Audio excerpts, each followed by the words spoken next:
প্রথমে তোমাদের একটি ভিডিও দেখাবো, তারপরে ভিডিওটির সবচেয়ে ফানি কমেন্টগুলি পড়ে শোনাবো।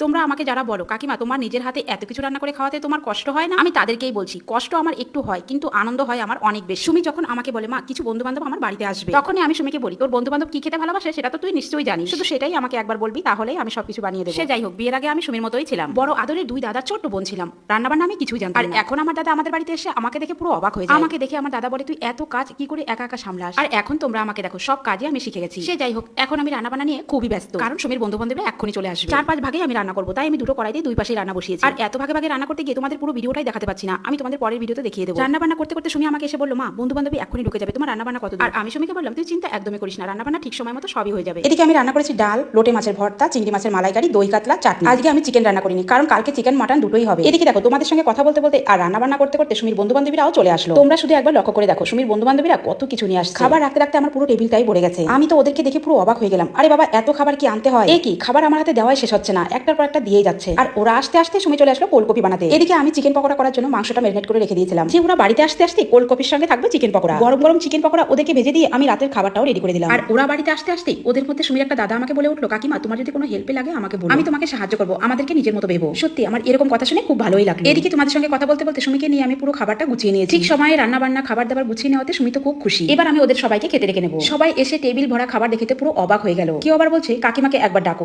এত খাবার কি করে বানালো। আমার রান্না বান্না করতে যতটুকু কষ্ট হয়েছে এদের সবাইকে ভালো খেতে দেখে আমি সব কষ্টই ভুলে গেছি। যখন আমি রান্না করি তখন শুধু ভাবি খেতে কেমন হবে জানি না। আমি তোমাদেরকে কিছু বলবো না, তোমরা শুধু এদের রিয়াকশন গুলো দেখো। যাই হোক, ওদের কাছে এই রান্না বান্না খেতে খুব টেস্টি হয়েছে শুনে আমার খুব ভালোই লাগলো। আজকে ওদের রাত্রে খাবারটা কমপ্লিট হয়ে গেল। এবার শুধু আমি ভাবছি কাল ব্রেকফাস্টের জন্য আমি কি খাবার ওদের জন্য বানাবো। তোমরা শুধু আমার ভিডিওটা লক্ষ্য করো তাহলে দেখতে পারবে। चलिए शुरू करते हैं।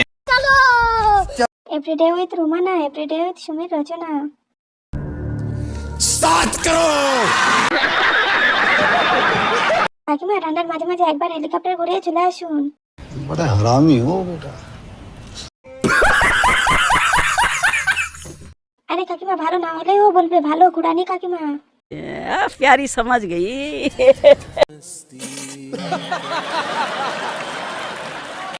চ্যানেলটার নাম যদি সুমির রচনা চ্যানেল রাখতেন তাহলে ভালোই হতো কাকিমা। सही पकड़े हैं।